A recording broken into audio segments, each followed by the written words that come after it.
Oh, that's cool. I like that. That's nice. Good morning, everybody. Thanks for joining us. My name is Bryan Armentrout with the Food Safety Chat Live. And we are live here every Friday at 8 a.m. Mountain Time, 10 a.m. Eastern. We talk about all things food safety. So StreamYard is the platform we use here on LinkedIn for doing this.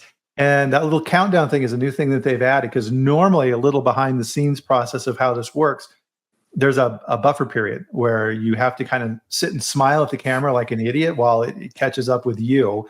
And so you're like this. And it's really awkward to do. And that I think that countdown timer solves that, which is super awesome. Everybody's probably saying, yeah, who cares? But well, that's part of the fun of doing this. So now I've completely thrown myself off on my normal cadence of what I say during the morning talk, but that's okay. We'll muddle through either way. So if you're new, pull up a chair. We're going to be talking about a food safety topic. And what you'll notice with this is not a lecture. This is a conversation. And what's cool is I get to bring experts onto the show to talk with you, and we get to raise our knowledge of food safety a little bit. Just like everything in life, one of my main objectives, if I attend a conference or listen to a webinar or anything, if I learn one new thing and I can implement that new thing in some way in what I'm doing, I'm better for it. So pay attention for those things because I'm sure you're going to hear those today, especially with our guest, Beth Fernandes. How are you doing today, Beth? I'm doing great, Bryan. Thanks so much for having me on today. Oh, you bet. And so Beth was the former VP at McCain Foods, and you were also in charge of QA there, right? I was, yeah, food safety and quality at McCain from a global standpoint. It was Wow. such an amazing opportunity. Yeah. Huge company. So McCain is one of those companies. If you work in the food industry, you know them very well. But if you're outside of the food industry, maybe not so much. So who's McCain Foods? Oh, so family owned and operated for over 100 years, Canadian company. You probably know them best if you visit McDonald's, Mhm. big French fry producer, but they do a lot more, so frozen vegetables and cakes and you name it across the globe. Some amazing portfolio of predominantly frozen products. Yeah. Wow. So about how many employees are they then worldwide within McCain? Oh, good. At like 25,000, something Wow. like that. So pretty significant business across the globe. Yeah. Wow. And you ran QA All and food five safety for that whole continents. thing. Wow. That's Yeah. huge. Huge. Well, amazing team. Just some incredible people in that team. So I was definitely blessed on that end. Mhm. Nice. And now you've started consulting, which is amazing for everybody because now we have access to your knowledge and expertise. And you are the founder of Precision Food Solutions, and you're in Illinois, correct? I am. I'm just outside of the Chicagoland area. And yeah, I'm enjoying this pivot in my professional career. It's been exciting and challenging at the same time. So, There's pluses and minuses to both. So like you, yeah, I was in the food industry and ran quality for a long period of time. And when you're out on your own, my biggest learning, I think, was a key appreciation for some of the other departments within companies that a lot of times within QA and food safety, we tend to have disagreements with. Marketing, for example, marketing wants to put outrageous claims on the packaging, and we're like, no, you can't say that. And it usually became a conversation along the lines of, well, the other companies are doing it. And I'm like, I don't care if the other companies are doing it, right? It's almost like a mom, parent conversation with your teenager. Once you are running your own business and helping other people and identifying and finding them, which is the hard part, is you get a really good appreciation for that side of a business, the sales and marketing and speaking with people and oh being my out there, goodness. like kind of like we're doing here. Yeah, I am learning so many new things, and it's just an incredible experience. And I'm thankful for this opportunity to do Mhm. it, right? To bet on yourself once in your life. I think that's always an incredible thing to do, and you should take advantage of it if you can. Yeah, absolutely. I agree. And as everybody here knows, part of our routine here is people come in and say good morning, which is awesome. So Paul and Brett, our sponsor with Culture Advisory Group, of which I'm part of now. I'm a partner with them. And really glad that you guys are here. Sean, good to see you in Belmont. Keanu, cool name. Mike and Tim, of course. Tim's going to be a guest here coming up in future. Morgan works with Tim, Jackie. And of course, I am in Loveland, Colorado, where, let's put this in here. I always do this. I don't know why, but I do. It's kind of rainy, which is nice. So it's been super, super dry. Very atypical. We haven't received our first snow yet. I think you guys have God. received some, haven't you? You know, a dusting. We were Mm-hmm. expecting like 8 inches, and in true form, we got like a dusting. you know, I think it's the weather forecasters. What do they say? 40% accurate, and you're doing well as a weather forecaster, something like that. So we got the 40% side of that part of the equation here recently. Wow, I wish I could get by on 40% accuracy. That'd be nice. Right. So, as a first-time guest, Elizabeth, you know this as well too. One of the things that we do here on the chat, everybody, is join us for a drink of your favorite beverage, wherever you may be in the world. That is the I best. brought this just for you, Bryan, because I know you love your dad jokes. And I think it's also apropos because we're talking a little bit about traceability, right? So databases and so forth. So I got to send you one of these for sure. Oh, thank you. You're too kind. Cheers, everyone.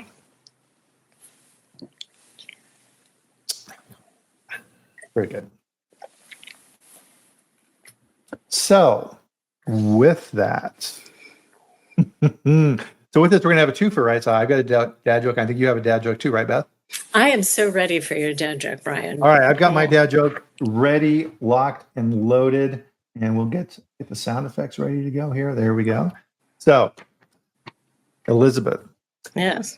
Why did the dog invest all of his savings into a tennis ball company? I don't know, Bryan. Why did he or she invest all their money in a tennis ball company? Well, he heard that they had a very high rate of return. Nice. Oh.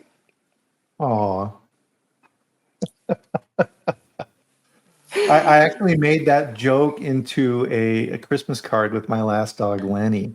And because he always liked, he had a little teeny little tennis ball. And so we made a card with Lenny on it and sent that out to our family. I love it. I love that. Okay, so Lenny actually used to it in old videos for the chat. So he had like a little bed, and I would put it on my desk, and because he was pretty chill, and every now and then he'd pop his head up and kind of look around and go back, which was hilarious. Oh my God! Well, all family members welcome here in the chat. So absolutely. So let's hear your dad joke. I'm ready. Well, Thanksgiving is coming up, as you know. Yes. The Fernandes family tends to be nonconformist. So if I'm really thankful, I don't want turkey. I really want steak, right? Mm-hmm. Yeah. So we have a nice beef tenderloin that we're going to have for Thanksgiving. But there is one thing that we do every single year. We end Thanksgiving in the same way every year. What do you think it is that we do? Or what is it every year that's the same? I don't know, maybe like the wishbone or something, or what do you guys do? No. We always end Thanksgiving with the letter G.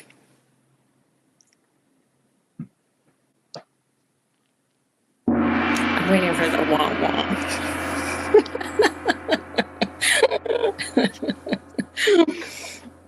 Oh, that is a complete dad joke. I love it.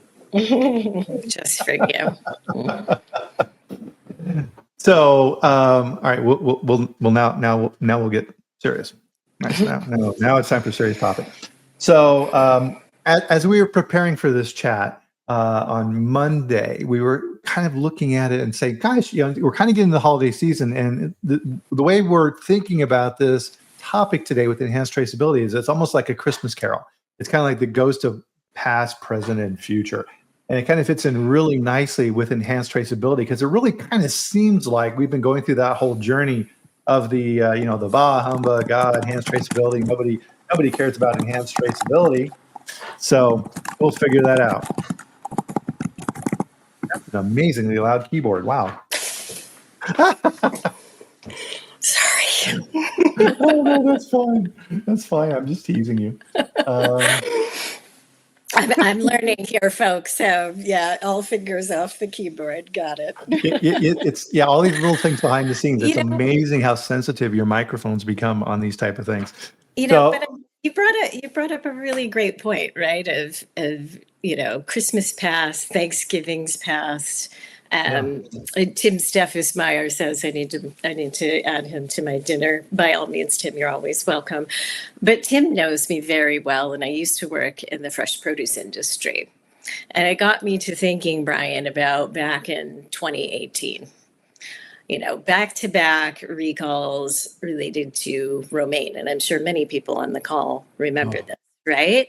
And I missed out on Thanksgiving 2 years in a row because of just it was taking so much time and energy and so forth because a lot of that information, when you got right down to it, was either we don't have the right information that we're collecting along the way, and or it's paper documents that people have filed away, right? mhm, And so, you know, months to trace this back to the fields, and then months, what's the root cause, related to that, talk about irrigation water and all of that kind of thing, right? And in the middle of that is an element of trust, right, yeah, with your consumers, right? Is, well, what are we doing here, right?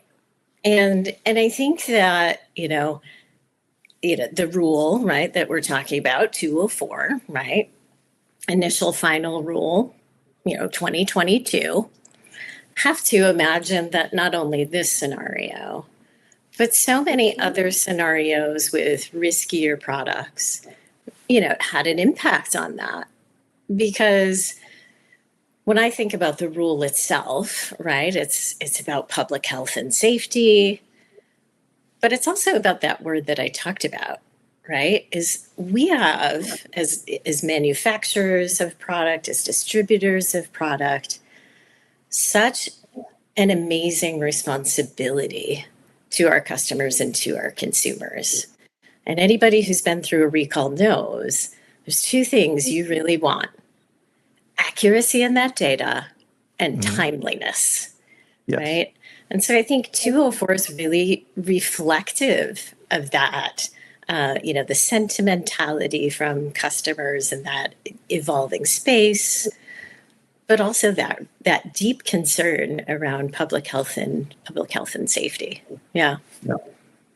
No, that's a good point. And so it sounds like you've been through class one recalls and had to manage those. I have as well.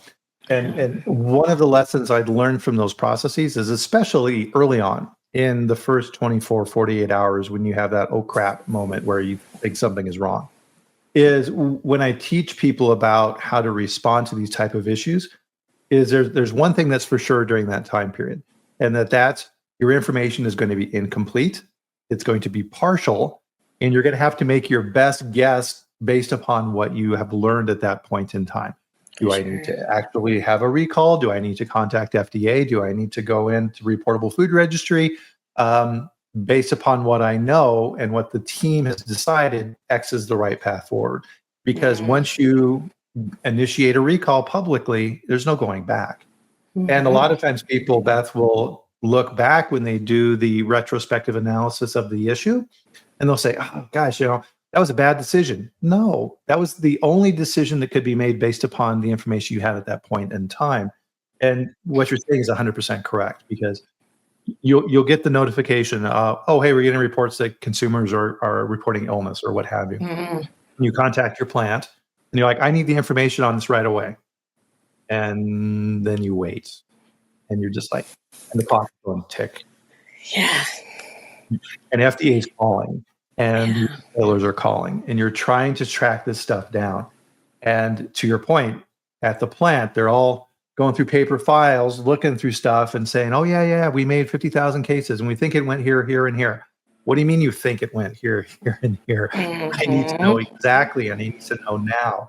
And until you've been through that pressure, it's kind of hard to understand, isn't it?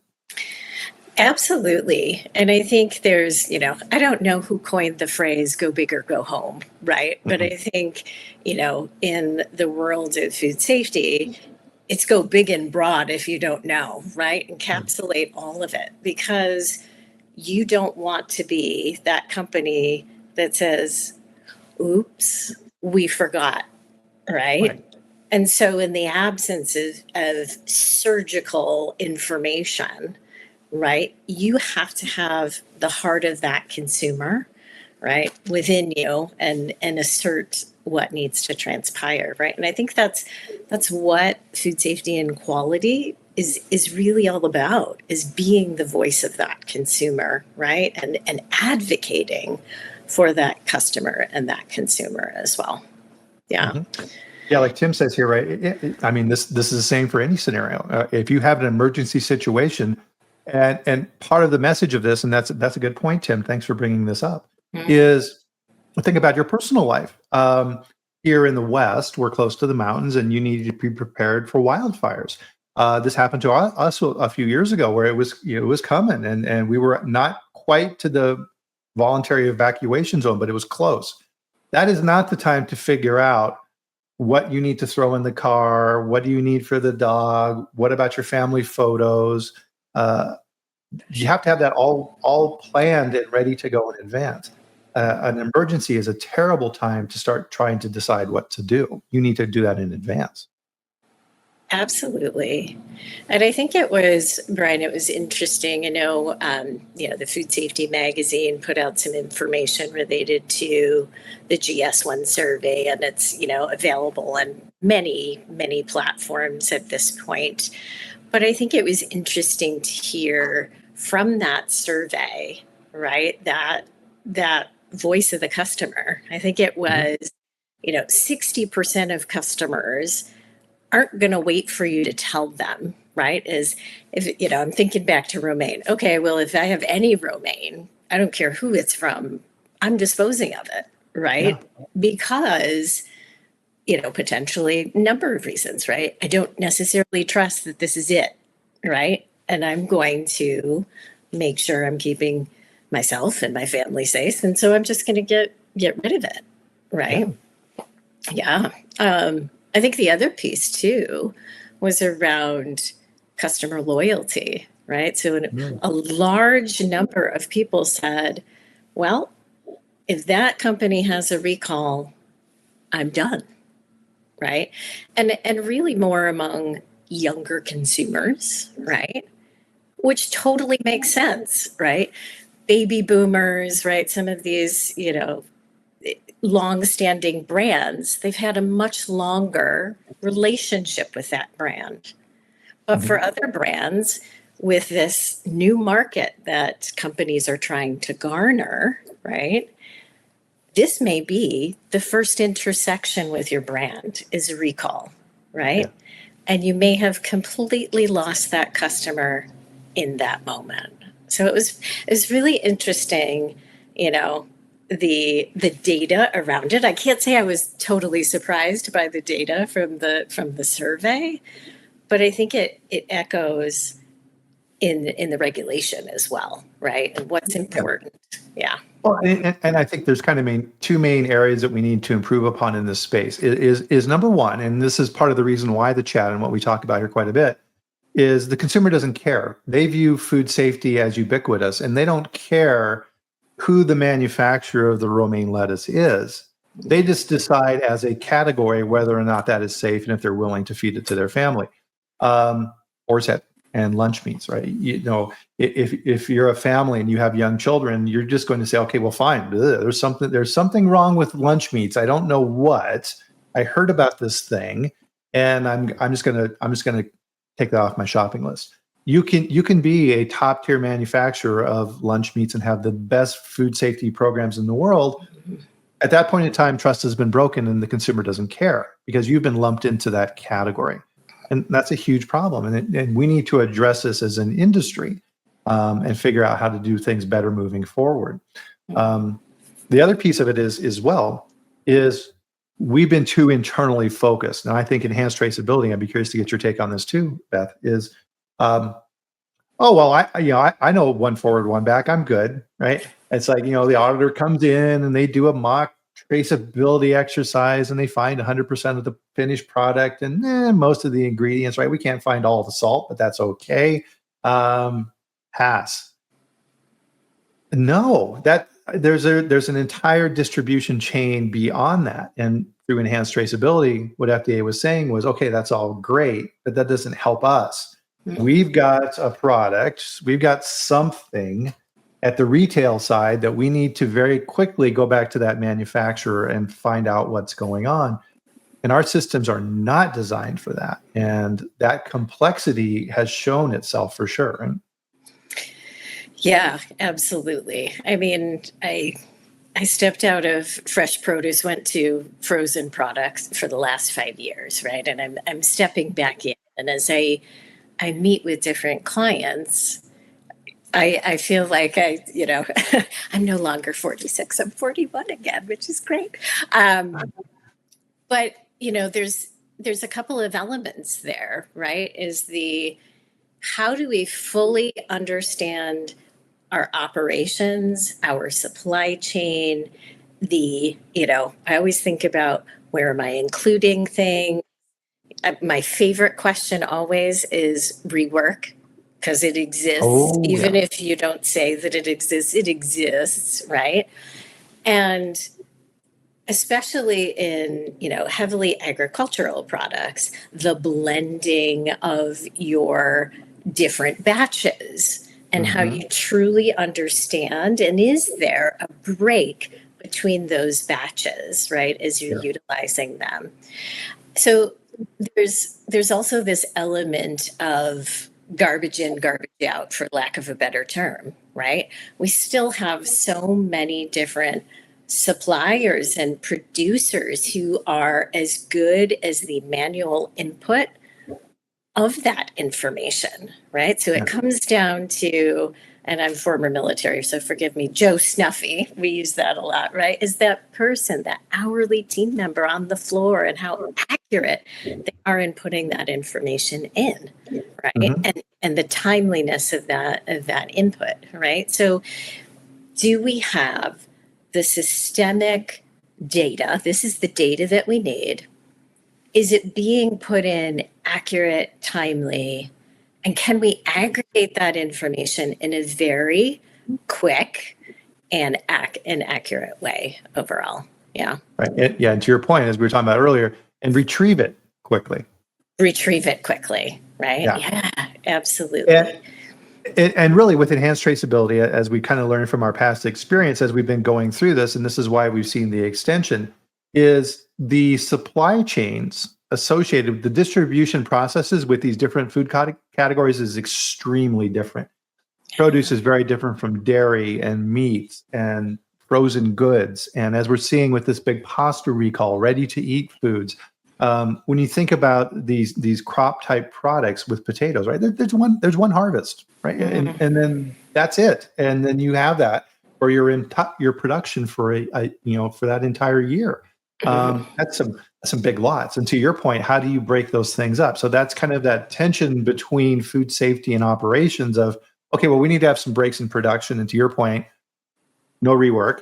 And then operations gets out the calculator and like, well, this is costing us this, no, you have to have the breaks, because when you see these recalls, as we were talking about earlier, a recall happens, and then a couple weeks later, it's like so-and-so recall has been expanded to include all products.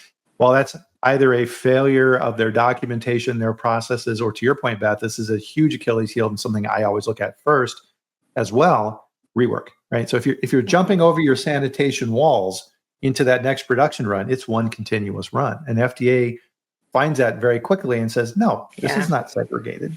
You need to recall it all. Yeah. So I think it's important to, we all are guilty of this, right? The elephant in the room, right? That we bypass is to really take the time to interrogate your supply chain and your processes, right? And really appreciate all of those different aspects and ask the what ifs, right? Because in our world, we know it's not a question of if, it's a question of when. Mhm. So yes, the FDA has extended the deadline, right, for when you have to be able to execute against this. But at the end of the day, regardless of the regulation, this is about your brand, right? And Mhm. the integrity of your brand. And so it's important to really take every step in that process and really understand it, appreciate it, bring the right people to the table, right? It isn't necessarily, the global VP sitting up, in their office space. It could be the person on the floor, it could be the person out at the farm, right? Really engage that whole that whole piece. Yeah. Yeah, absolutely. Yeah, Dr. Marshall and I were talking about this last week. The supplier piece is huge, and it's overlooked so much. We're seeing this in spades with this giant pasta recall for Listeria. We tend to look at risk in terms of the ingredient and not the actual supplier who's supplying the ingredient. So you may say, oh, okay, this pasta, I give this a risk of medium, and here's my control program. Well, what if procurement changes the pasta supplier? Has your risk changed? Oh, yeah, your risk has changed. So there's some new player that you have no idea who they are, and they came in and underbid your current supplier for the last 10 years by 5 cents. Mm. And if procurement doesn't tell you, you've got a potentially huge problem. So here in the present, so as you had alluded to, so it's been extended because FDA has figured out with industry, oh wow, this this is a lot harder than we thought. Everything is designed for forward traceability. It's not designed for backwards traceability. Crap. Produce does it differently than dairy. Oh crap. And everybody's figuring this out. And so you mentioned an extension. How far has it been extended out to? Yeah, so this is into 2028 that Okay. it's been extended out to. So you basically have, and forgive me, I keep going on to the site. One says July and one says January 2018. And I'm like, right, FDA, which one's right? But 2028, so you have about 18 months. But as I'm intersecting with the industry, that's and I had said, like, I stepped out of some of the relevant product streams 5 years ago, right? So Mhm. frozen product is a totally different risk level, and so forth. And stepping back in feels like, oh, we still have those same things. And Mhm. 18 months is not a lot of time to shore up those gaps and to be prepared for that piece, right? Not to Right. mention the things between now and that 18 months, right? Of what's Yeah. happening within your business. So, you know, I'm thinking holiday movies, right? And Chevy Chase and the, burn rubber, eat my dust kind of, quote. But this isn't a take a breath, take a pause industry and sit back. From Beth Fernandes's perspective, we're extending this because you're not ready. Really take this time and drive it to the right conclusion because, it's about public health, the safety of consumers and customers, but it's also about you as a Right. producer as well. Yeah. Yeah. So I see this, and I'm sure you see this too, which is, oh, great, I've got an extension. I don't have to worry about this. No. It was extended because of what we were talking about. It's extremely complicated, and really, I think the key lesson out of this is you need to get out of your company bubble with this, because very much like when GFSI was created and all the third-party audits, why did that happen? Mhm. It's because Walmart and the other big retailers are like, oh, God, I'm really sick of all these recalls. We need to do something about this. Okay, let's put together a new audit standard, and we're going to make everybody write the famous letter. We're going to make everybody Mhm. comply to this new audit scheme. And everything grew from there. Essentially, we're going through that again. And it's Yeah. like, okay, this isn't working. We don't have good traceability. We need to force this. And that's key. Retailers are driving this. And you need to understand through your supply chain what your retailers, so Kroger or HEB, Piggly Wiggly, whoever it is that you're selling your products through, Amazon, what are they thinking for this retailer process? Because it starts with them. It's a consumer or FDA who has this product, and they say, oh, okay, this product is suspect. Where was it made? I need to know that now. And that's what we're trying to figure out. And the retailers are pushing that. One of the key pieces that came out of the guidance is that FDA put together this very handy hazard assessment and said, okay, here's what we consider the high risk stuff. So as you'd mentioned, the romaine lettuce and the brie cheeses and other ready to eat type stuff. And they said, okay, these are the things that we're really concerned about. I looked at that list and I said, okay, that's helpful. That helps us from an industry standpoint. But what's the reality of this? From my perspective, I'm curious to get your opinion on this, is that retail doesn't care. They want one traceability system for everything. They don't have time for separate systems. So even if you're not high risk, according to FDA, you're probably going to have this imposed on you too. And if you think that you're exempt, hello, you're in for a rude awakening. Do you agree? I absolutely agree with you. I mean, yes, those products are, the ones that show up, right, the most often, but they certainly aren't alone, right? As every single food manufacturer has its opportunities, right? And so regardless of what the regulation states, this is what your customers, like the Walmarts and the Costcos of the world, are really asking for. And this is what your consumers are asking for, right? Yeah. And so it does need to be rest of industry. But you're right. Some people are kind of the horse going down the racetrack. It's only these products that we have to worry about, right? But it's the bigger picture of public safety and health that's most important in this, right? And I think it's about learning from other industries. I'll say it. Yeah, I said it. I like to do that. We like to sit in our little bubble. Well, I'm a special butterfly. I produce this, which is not like this over here, right? Right. We need to learn from other industries, right? From, the Jack in the Box scenario. I really haven't worked in meat and poultry much, but wow, the insights from that, the insights from Boar's Head and the things that transpired there, that's not just for the meat industry, it's for the whole industry, right? And so we are much smarter together and collectively, and we should learn from this collectively. Yeah, I agree. And so part of that collective process is when we were talking on Monday, you had mentioned that there was a big meeting that took place in DC. What was that? Well, I think most folks in this color you are familiar with the Atchison group, and so a lot of the same conversation that you and I are having, Bryan.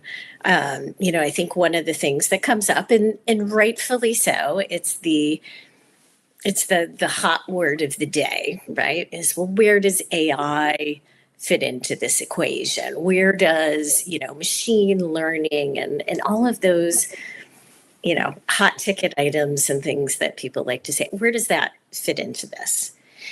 And I think to a certain extent, and this came out kind of in that conversation, was not to say that it doesn't have a place, but we learned a lot when blockchain came onto the scene, right? And it was that new, shiny thing, the squirrel that runs across your screen, right? And it has a lot of capabilities, but if you don't have the right data being collected at all the right places, and it's quality data, and it's data that you can quickly aggregate, blockchain isn't going to help you in that scenario. You have to fix the foundation, right, first, before you can really go into some of those, technology advancements and so forth. Now, I don't know every technology that's out there. Maybe there is, like a big brother eye in the sky that can capture everything for you and aggregate it, and it doesn't need your input on, what data is needed. But I haven't seen it yet, Brian. Maybe you have. Well, there was a really cool one, and Paul is in the chat here, and he may be Oh. able to put some additional commentary around this. We were having a conversation with a company who does QR codes for ingredient purity. So Purity IQ is a lab in Canada that does identity tracking. So they use NMR to do a fingerprint for a product. So you can then build up a database and make sure that you're getting the same stuff, and avoid food fraud and all that stuff, which is becoming a huge issue. And what was cool is they were explaining their process, and they said, yeah, we've got a QR code, and then that will link back to the data so you can see it wherever you are. And I'm like, really? What if you had that QR code on a package? Could you track that back to a plant directly? And they're like, yeah. And I was like, we should talk some more about that, because that's what we want. Is if you've got that QR code, because everybody uses QR codes, right? You got your phone, you scan the QR code, and bam. Totally. That's the holy grail. That's what we want to get to, is something that can be on that package that tracks back to that key data element holder, and that's what FDA wants, right? Okay, I want to solve the middleman, and I want to have my investigators standing on the doorstep of that plant within 24 hours, and that's the goal. So how then can that QR code be generated at that key point and then travel along the rest of the way? So we had a very interesting conversation around that. Are they joining a future call here, Brian? Because I'm interested. Yeah. Oh, there we go. Thank you, Paul. Tapscan.info is the company. So, nice. So there's people out there who are working on this for sure. In the meantime, so this is kind of a future part of what we're talking about, of potential options. And to your point, if we can figure out a way to do this for the more complex supply chains, so produce, where you have a section of field that is picked, it's washed, it's cleaned, it's sent off to another processor, goes to somebody else who makes it into pre-made salads, another guy makes it, and it's got to be in that store very quickly because of shelf life. Yeah. If you can figure out how to do that with that, you should be able to do it with all the other stuff, right? Totally. And I think it responds to a bigger market trend in general, right? Is when I grew up, I didn't need to know necessarily, where my cheese on my Domino's pizza came from. But nowadays, right, there's whole marketing campaigns around that. And now you can scan this and you can see the farmer who produced your carrots or your whatever the case may be, because your consumer today wants to know all of that stuff, right? That sense of transparency and assurance of where that product came from, as they're providing it to their family or just to themselves, right? So I'm super interested in this. This is well, and that becomes that's an added benefit for a company, because that becomes part of the value add. If you're selling organic product or a single source thing, and a consumer can scan a QR code, and then you see a picture of the happy coffee farmer in Colombia who grew the coffee that you're drinking. That's cool, and people pay extra for that. So definitely the QR code piece, I think, is pretty big. The other big channel, I think blockchain, from what I've seen, isn't really going anywhere. Too complex. It doesn't really fit in with existing systems, and that's the holy grail: is how do we fit into existing systems? The biggest existing system that we have is GS1, and that's the barcode, right? When you're at the grocery store, beep beep, right? Everything's got a barcode. They're trying to do that. So, any information on that side with GS1 or? Yeah, I mean, I think, and interestingly, I was looking back at, when did GS1 start? And I'm going to date or not date myself here, but it was before I was born that the conversation started, right? Yeah. I do think because it has been around for quite some time, there's a lot more adoption. And so it's easier. It's something that's well understood by the industry. So the ability to turn that around, there's a lot more You've already lowered the barrier to entry, right? Because it's well known. Those who haven't adopted it at least know about it and know what it means and what they have to do and so forth. So I do think that it is a potential turning point for the industry, right? Is, hey, let's all get on board now and be there in totality. Yeah. Right. And I think really, it's, if we focus on from that point of the manufacturer, quote unquote, or for the holder of the key data elements, our industry is really guilty of this. FDA is just as bad as we are. Is everything has to be in an acronym, KDEs, key data elements. That's the important link in that chain. And then you got all the stuff before. Okay, great. And then at that point in time, that product is pretty much what it is. And it may go through distribution or all kinds of other type of activities, but it's largely, and I'm sure there's exceptions to this, going to remain intact.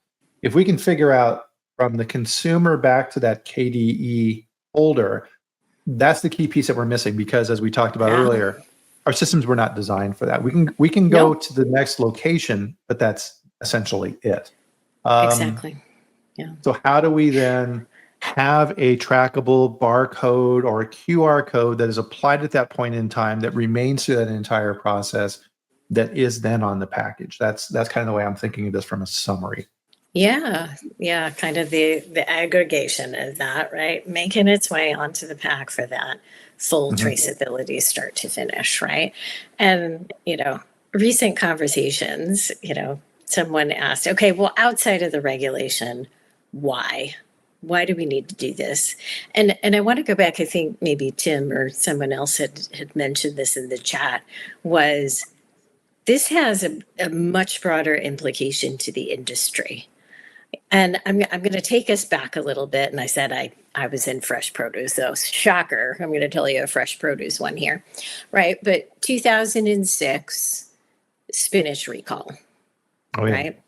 So after that incident transpired and, it didn't get wrapped up in a pretty little bow ready for Christmas in a month, right? But the industry in totality around spinach, regardless of who started the issue, right? All bag salads reduced volume for the next basically year by 30%. And the spinach industry in totality didn't really come back to where it was pre-2006 until early teens 2000.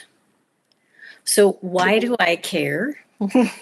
Is because it has a massive implication to the bigger industry, whether you were involved in that recall or you weren't, right? Yeah. Your business could go away completely or by 30, 40%, right? Overnight.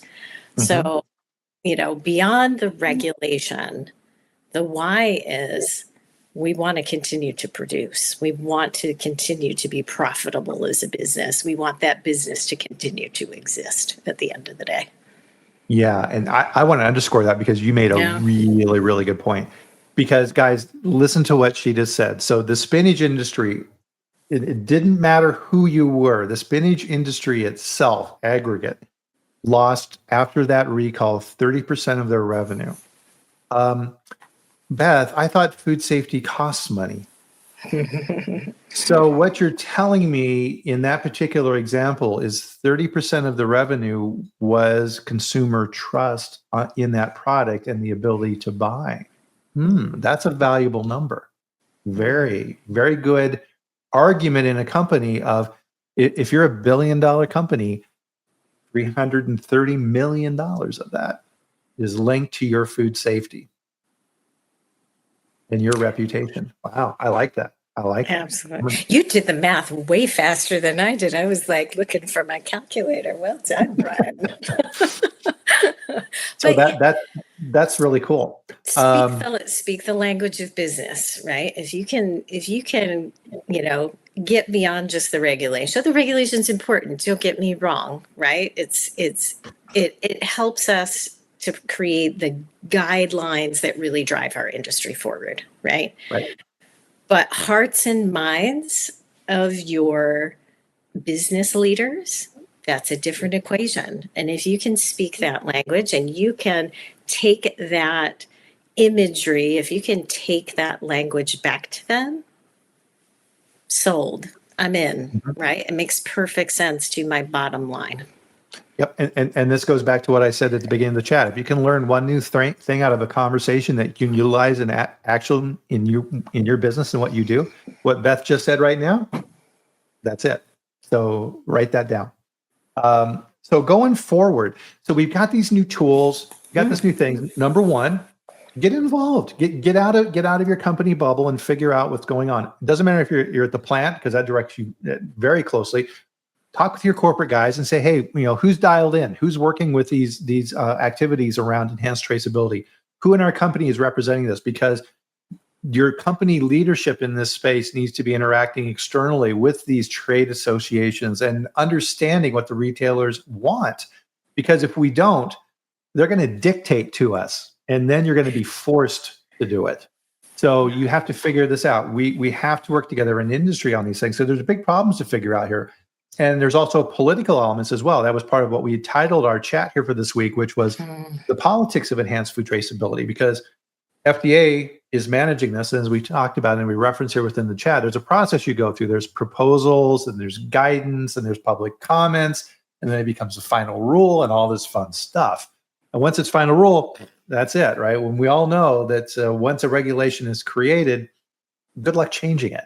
So you're going to be held to that. So you need to help influence and lead that process and help FDA understand as we're going through this, and the retailers, because they need to understand too. Everybody understands this from their perspective.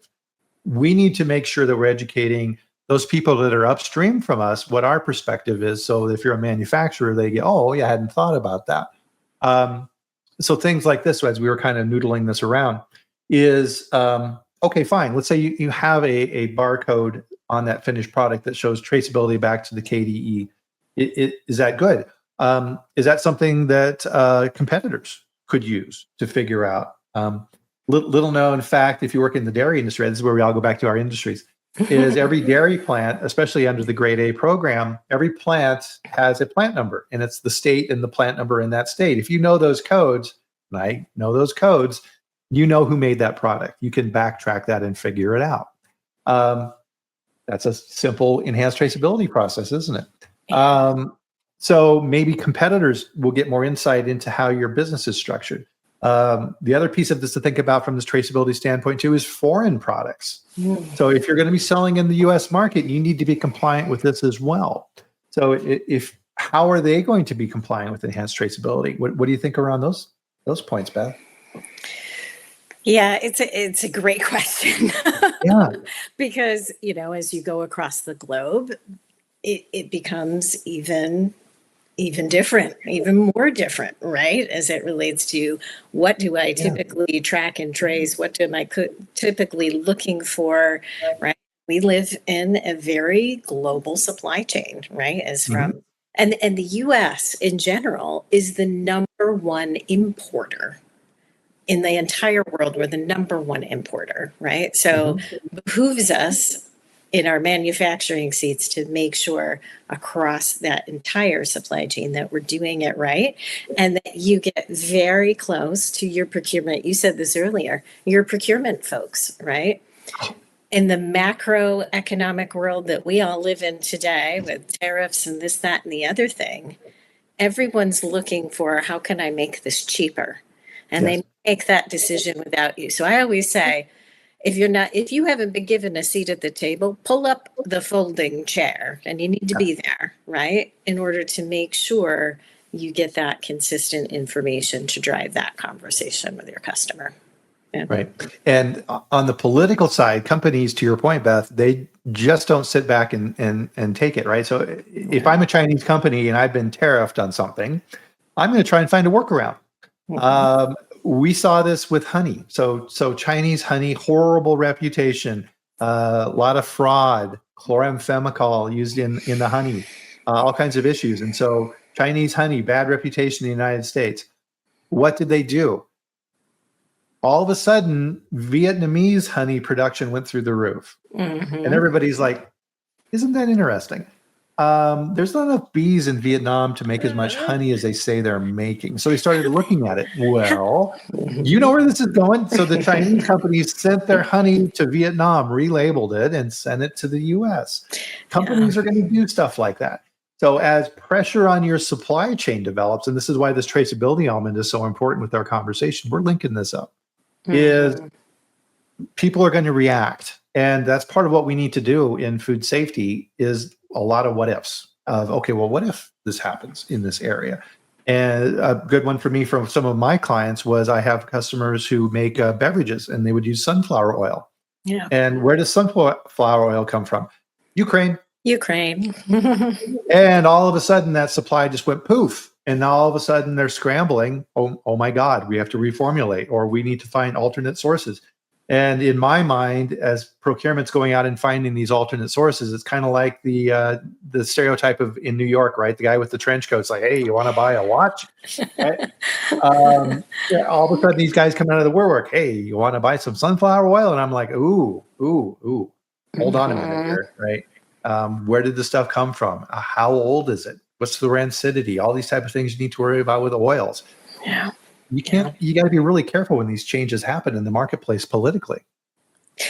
Absolutely. I completely agree. And the other political end of it, someone the other day was like, well, do you think they'll extend it further? Yeah. And sadly, folks on this call, I'm not part of the Psychic Friends Network. I'm not Dionne Warwick, so I don't know for sure, but I think, one, we kind of know the agenda of RFK at this point, right? He's been really clear on kind of big manufacturers, so on and so forth. The government as it is right now too seems to have their focus on other things, right? So the likelihood that this is going to come before Congress and they're going to do something on this, incredibly unlikely. But again, it's getting beyond the political piece. It's getting beyond the regulation to what's important to your business, what's important to the industry, what is important from a trust standpoint with your customers and consumers, right? Yeah, I agree. And part of this is, and one of the things I lecture about here on the chat is never forget that FDA is a political entity. So let's say that FDA is considering a further extension. And then trade groups start saying, well, if you do that, here's the press release we're going to put out. FDA sides with big business, puts public at risk. Small children are going to die because enhanced traceability is pushed off yet again by evil big food or whatever. And FDA is like, whoa.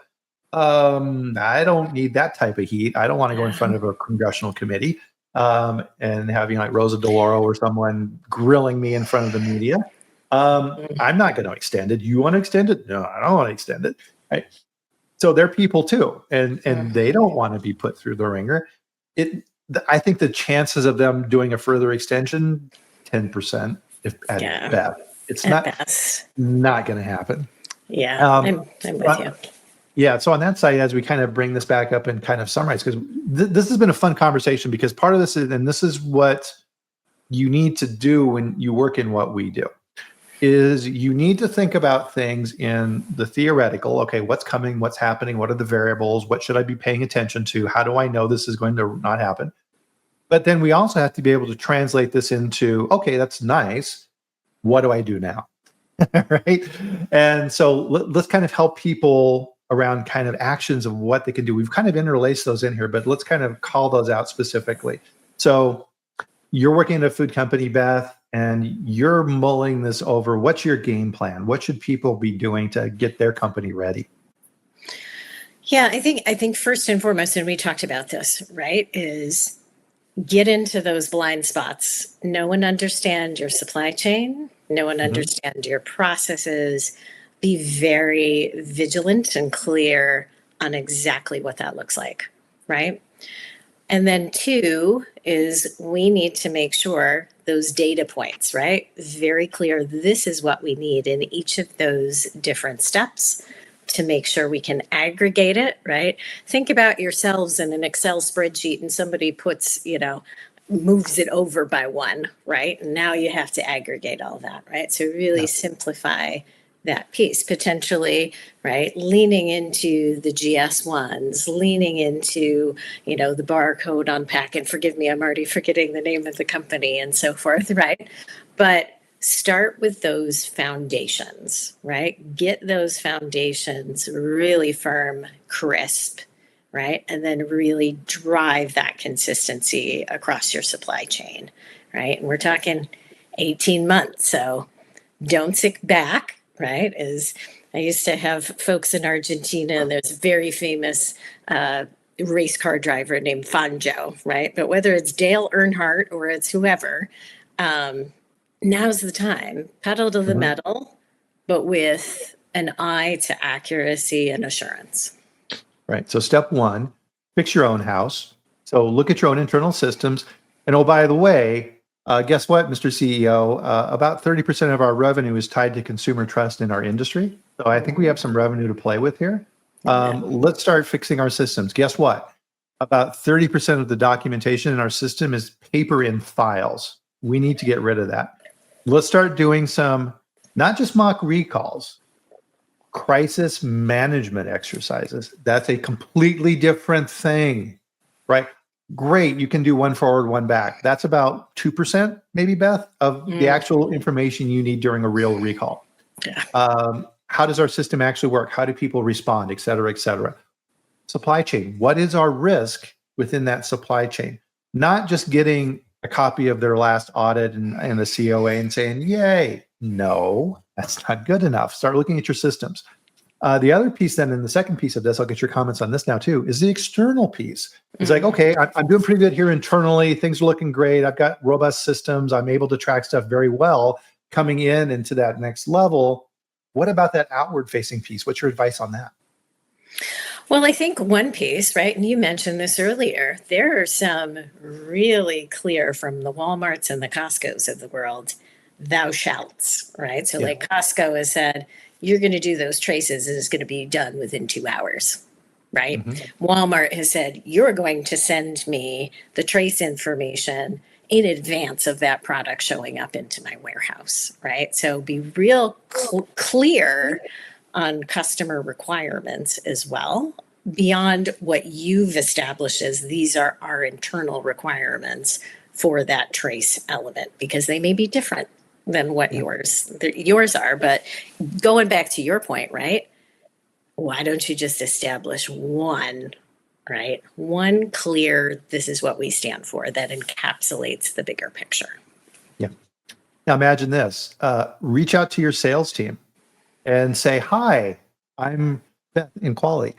I would like to talk with your contacts at Kroger, and I want them to get me in contact with whoever in that company is dealing with enhanced traceability. Can you do that? And imagine if you're Kroger and the head of quality or whoever on the team who's working on this, and the company says, hi, we supply you. We want to understand your perspective on enhanced traceability and what you're thinking. Is that better than getting a letter one day? Yeah. Okay. And I'll give you one step further too. Engage them to do a true mock scenario, right? It shows that commitment. It shows that engagement and involvement on the topic, right? It differentiates you in the market, which is really important these days. Yeah. Right. And there's also another business talking point now too, which is, oh, hey, guess what, Mr. CEO? I've been talking with Kroger, with our sales team, and learning about what their requirements are going to be for 204 enhanced traceability. If we want to continue selling to them, we need to comply with the system when it becomes live in 18 months. We're going to lose that revenue stream if we're not compliant. What? Say what? Yeah. A game changer. All right, let's get on it, right? Now, all of a sudden, to your point earlier, Beth, speak their language. We could have a potential risk to our revenue stream and our sales if we don't comply. Let's be ready. And let's beat our competitors to it. Love it. Smart business. Yep. And we're smarter together, right? Absolutely. So fantastic. We're already out of time, Beth. Isn't it crazy? One of the things I always say with new guests on the chat is, did that hour fly or what? Oh my God. I felt like we just started. Yeah, we just started. And part of it is because of the amazing interaction here we have with our audience and everybody who participates in the chat. We have this amazing group of people who join us every week and contribute and make this really what we want it to be, which is a community helping to build food safety across all of these platforms, which is great. And thank you to you as well, Beth, for doing that as well and sharing your knowledge and expertise. Well, thank you for inviting me into the community. It's an amazing community of practice, and I can't wait to continue to learn with you all on these calls every Friday. So thank you, Bryan. Yep, I enjoy learning as well. So with that, guys, we're going to bring our chat to a close here for this week. Another awesome one.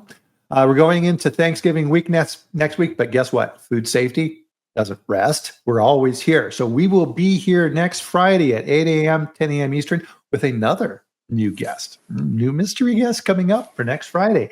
So join us here on LinkedIn and YouTube where we live stream for an hour and we talk all things food safety. But in the meantime, enjoy your weekend. Have a great time. Get out there, enjoy here in Colorado, this beautiful weather. And we'll see you here next week and we'll do it all again. So thanks again, Beth. Appreciate it. And thank you everyone for joining us. Thanks.